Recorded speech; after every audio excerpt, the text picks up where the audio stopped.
ओम श्री सद्गुरु परमात्मने नमः। श्री योग वशिष्ठ महारामायण निर्वाण प्रकरण सर्ग 119। श्री वशिष्ठ जी बोले, हे रामचंद्र जी, जो ब्रह्म सत्ता ही है तो आकाश क्या है, पृथ्वी क्या है, मैं क्या हूं, यह जगत क्या है, ये प्रश्न उठते नहीं। एक मन को स्थिर करके देखो कि ब्रह्मा से चींटी तक जो कुछ भी पदार्थ है वे सब सद्भासित हो तो प्रश्न कीजिए। इसलिए जैसे भ्रम से दूसरा चंद्रमा दिखता है वैसे ही जगत भी भ्रम से भासित होता है। रूप अर्थात दृश्य, अवलोक अर्थात इंद्रिया, मनस्कार अर्थात मन की स्फूर्ति, ये शब्द कलना में फुरे हैं। ये सब मिथ्या है। आत्मा में इनका अस्तित्व नहीं है। हे रामचंद्र जी, आकाश आदि पदार्थ भावना में स्थित है। जीव जैसी भावना करता है वैसे पदार्थ सिद्ध और भासित होते हैं। जब संसार की भावना उठ जाए तब कोई पदार्थ न भासित हो। हे रामचंद्र जी, सुषुप्ति में ही जब इसका अभाव हो जाता है तो तुर्यावस्था में कैसे भान हो। जब जीव अपने स्वरूप से गिरता है तब उसको संसार भासित होता है और वह संसार में वासना और प्रमाद से घटी यंत्र की नाई घूमता फिरता है। स्वरूप से उतरकर अनात्म में अभिमान करने को मैं हूं, मैं ही करता हूं, इस भावना को प्रमाद कहते हैं। यही अज्ञान है जिससे दुख मिलता है।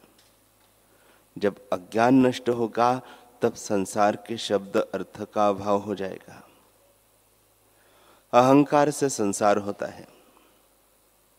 संसार का बीज अहंकार ही है।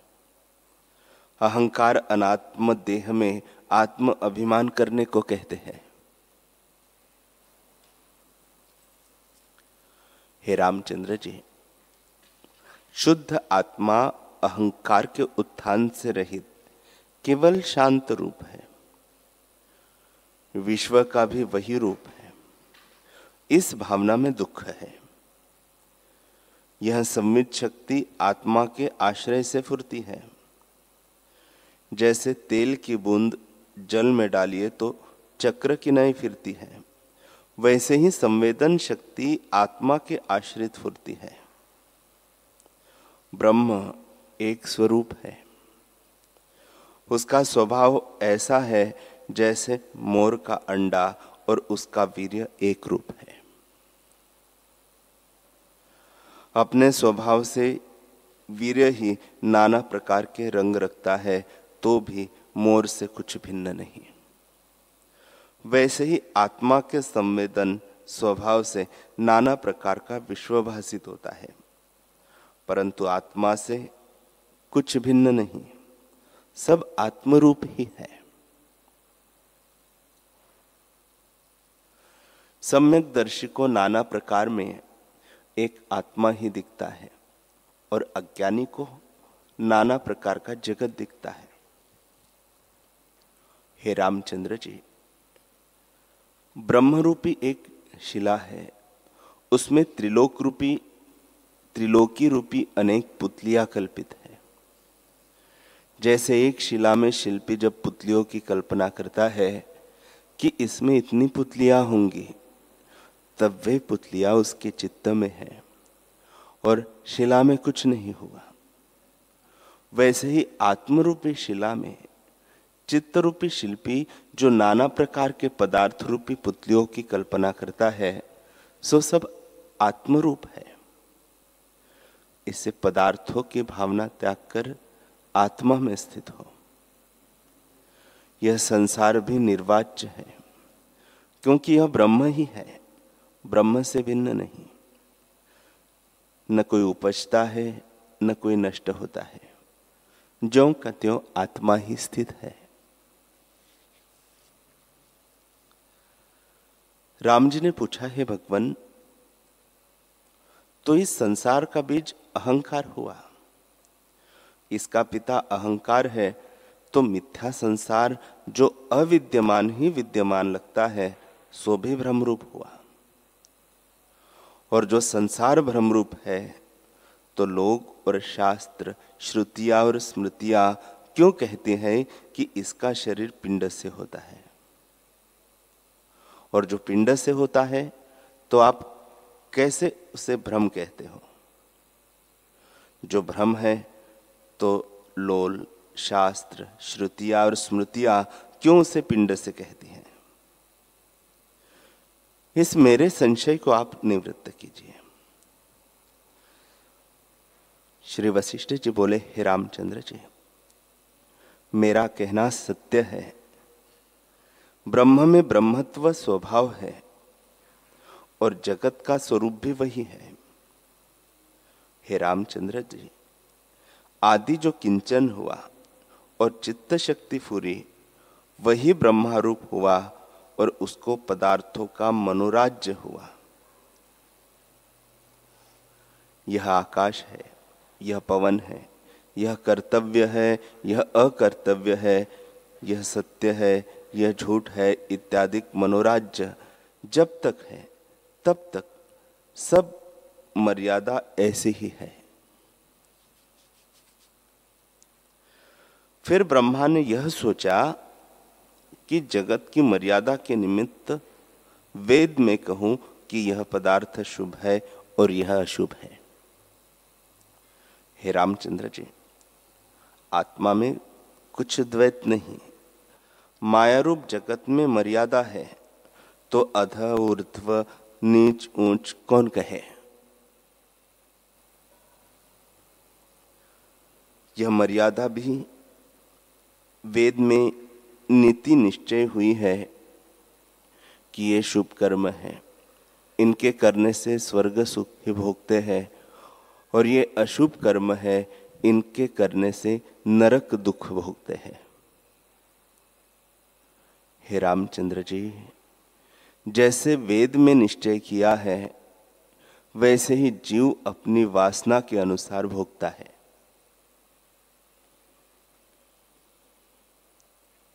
हे रामचंद्र जी, यह रचित शक्ति नीति होकर ब्रह्मादिक में फुरी है, परंतु उन देवों को सदा स्वरूप में निश्चय है, इसे वे संसार में नहीं बंधते। ब्रह्मा, विष्णु, रुद्र ने यह वेद रचा है कि जैसा कोई कर्म करे वैसा ही फल वे देते हैं। यह वेद सबकी नीति है। हे रामचंद्र जी, जिन पुरुषों को संसार की सत्यता दृढ़ हुई है वे शुभ अथवा अशुभ जैसे कर्म करते हैं वैसे ही शरीर को धारण करते हैं। इसमें संशय नहीं है कि जो शास्त्र मर्यादा का अपनी इच्छा से उल्लंघन करते हैं वे शरीर त्याग कर कुछ काल तक मूर्छित हो जाते हैं और आत्मज्ञान बिना एक मुहूर्त में जागकर बड़े नरकों को चले जाते हैं। जिनको शून्य भावना हुई है कि आगे नरक स्वर्ग कोई नहीं, और जो लोक परलोक के भय को त्याग कर शास्त्र बाह्य आचरण करते हैं वे मरकर पत्थर, वृक्ष आदि की जड़ योनि पाते हैं। चिरकाल से वासना बलवती होने के कारण वे फिर दुख के भागी होते हैं, और जिनको आत्म भावना हुई है और संसार की भावना निवृत्त हुई है वे शास्त्र विहित करे अथवा शास्त्र विरुद्ध करे उनको कोई बंधन नहीं होता। हे रामचंद्र जी, मनुष्य चित्तरूपी भूमि में निश्चय रूपी जैसा बीज बोता है वैसा ही फल काल पाकर उगता है। यह निसंशय है। इससे तुम आत्म भावना रूप बीज को बो। समझो कि सब आत्मा ही है। ऐसी भावना करो, तब शुद्ध आत्मा ही भासित होगा। और जिनको संसार का निश्चय हुआ है, उनको संसार है। हे रामचंद्र जी, जो पुरुष धर्मात्मा है, उनको उसी वासना के अनुसार भासित होता है। धर्मात्मा भी दो प्रकार के हैं, एक सकाम और दूसरे निष्काम। जो धर्म करते हैं और पाप रूपी कामना सहित है, वे स्वर्ग भोग भोग कर फिर गिरते हैं। और जो निष्काम ईश्वरार्पण कर्म करते हैं, उनका अंतःकरण शुद्ध होकर ज्ञान की प्राप्ति होती है।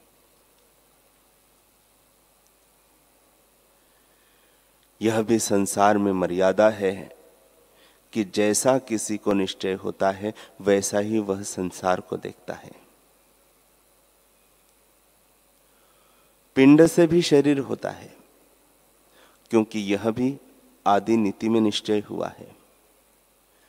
जैसे आदि नीति में निश्चय हुआ है, वैसे ही होता है। जो पवन है सो पवन ही है, और जो अग्नि है सो अग्नि ही है। इसी प्रकार कल्प पर्यंत जैसे मनोराज्य हुआ है, वैसे ही स्थित है। जैसे जल नीचे को ही चला जाता है, ऊपर नहीं जाता, वैसे ही जो आदि में निश्चय हुआ है, वही कल्प भर रहता है। हे राम जी, जगत व्यवहार में तो ऐसे है, और परमार्थ में दूसरा कुछ हुआ नहीं। इस जीव ने आकाश में मिथ्या देह रची है। परमार्थ दृष्टि से केवल निराकार अद्वैत आत्मा है। शरीर इसके साथ नहीं है, इससे जगत कैसे हो?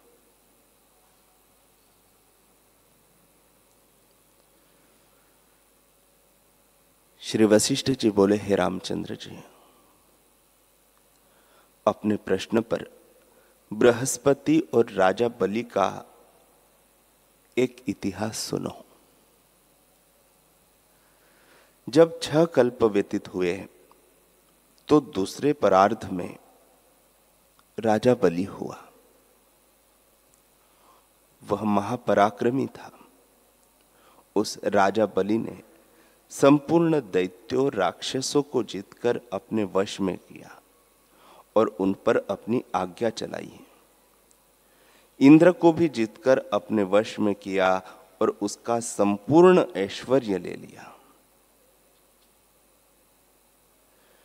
देवताओं और किन्नरों पर उसकी आज्ञा चली और भूमि लोक भी उसने ले लिया। जब वह सब ले चुका, तब उसने धर्म आचरण को ग्रहण किया। एक समय सब सभा जुड़ी थी। उसमें यह चर्चा चली कि जन्म कैसे होता है और मरण कैसे होता है। तब राजा बलि ने देवगुरु बृहस्पति से प्रश्न किया कि हे ब्राह्मण, यह पुरुष जब मृतक होता है, तब शरीर तो भस्म हो जाता है, फिर कर्मों के फल यह कैसे भोगता है और शरीर बिना कैसे आता जाता है, सो भी आप कहिए। बृहस्पति बोले, हे राजन, जीव के देह नहीं है। जैसे मरुस्थल में जल भासित होता है पर वास्तव में होता नहीं है, वैसे ही जीव के साथ शरीर भासित होता है पर है नहीं। जीव न जन्मता है न मरता है, न भस्म होता है न दुखी होता है। यह सदा अच्युत रूप है, पर स्वरूप के प्रमाद से अपने को दुखी जानता है कि मैं दुख भोगता हूं और जन्मा हूं। इतना काल हुआ है, यह मेरी माता है, यह पिता है, मैं इनसे उपजा हूं। फिर अपने को मृतक हुआ जानता है। हे राजन, भ्रम से ऐसे देखता है। जैसे निद्रा भ्रम से स्वप्न में देखता है, वैसे ही अज्ञान से जीव आपको मानता है। जब मृतक होता है तब जानता है कि मेरा शरीर पिंड से हुआ है और अब मैं दुख सुख भोगूंगा। जैसे स्वप्न में आकाश होता है और वह वासना से अपने साथ शरीर देखता है और सुख दुख भोगता है, वैसे ही मरकर जीव अपने साथ शरीर देखता है और दुख सुख का भागी होता है। परमार्थ से इसके साथ शरीर ही नहीं तो जन्म मरण कैसे हो।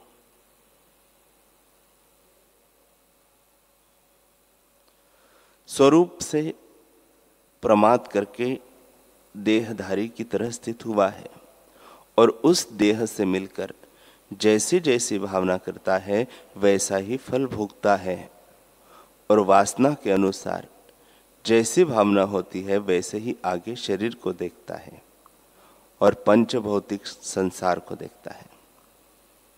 इस प्रकार वह भ्रमता है और अपने को जन्मता मरता देखता है। जैसे समुद्र में तरंग उठता और मिट जाता है, वैसे ही शरीर उपजता और नष्ट हो जाता है। शरीर के संबंध से ही उपजता और नष्ट होता जान पड़ता है। यह आश्चर्य है कि आत्मा ज्यों का त्यों स्वाभाविक स्थित है, उसमें वासना के अनुसार विश्व देखता है। हे राजन, विश्व इसके हृदय में स्थित है और यह भावना के अनुसार आगे देखता है। इस जीव में विश्व है पर विश्व में जीव नहीं। जैसे तिल में तेल है पर तेल में तिल नहीं, सुवर्ण में भूषण कल्पित है, भूषण में सुवर्ण कल्पित नहीं, वैसे ही विश्व सत भी नहीं और असत भी नहीं। सत इस कारण नहीं कि चल रूप है, स्थिर नहीं, और असत इस कारण नहीं कि विद्यमान लगता है। इससे इसकी भावना को त्यागो। यह दृश्य मिथ्या है, इसका अनुभव मिथ्या है और इनका जानने वाला अहंकारी जीव भी मिथ्या है। जैसे मरुस्थल में जल मिथ्या है, वैसे ही आत्मा में अहंकार और जीव मिथ्या है। हे राजन, जब तक शास्त्रों के अर्थ में चपलता है और वह स्थित से रहित है, तब तक संसार की निवृत्ति नहीं होती।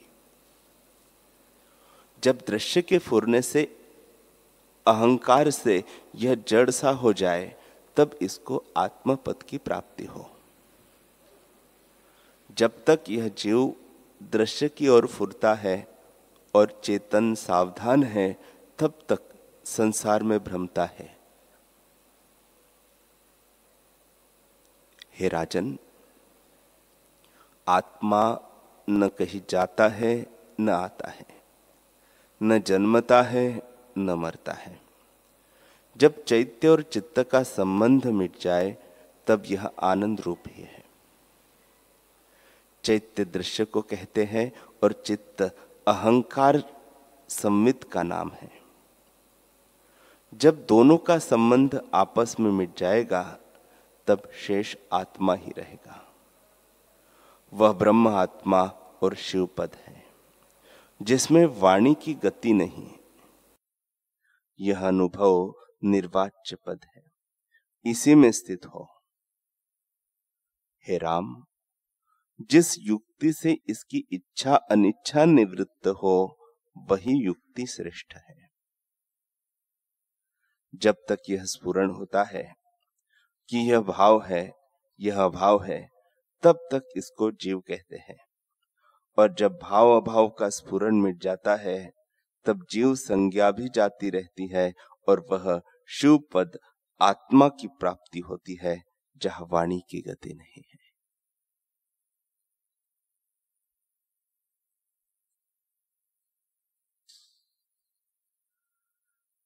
हरि ओम।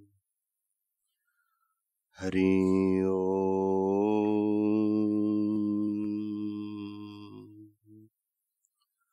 ओम सहना भवतु सहनौ भुनक्तु सह वीर्यं करवावहै तेजस्विनावधीतमस्तु मा विद्विषावहै। ओम शांति शांति शांति। श्री सद्गुरुदेव भगवान की जय।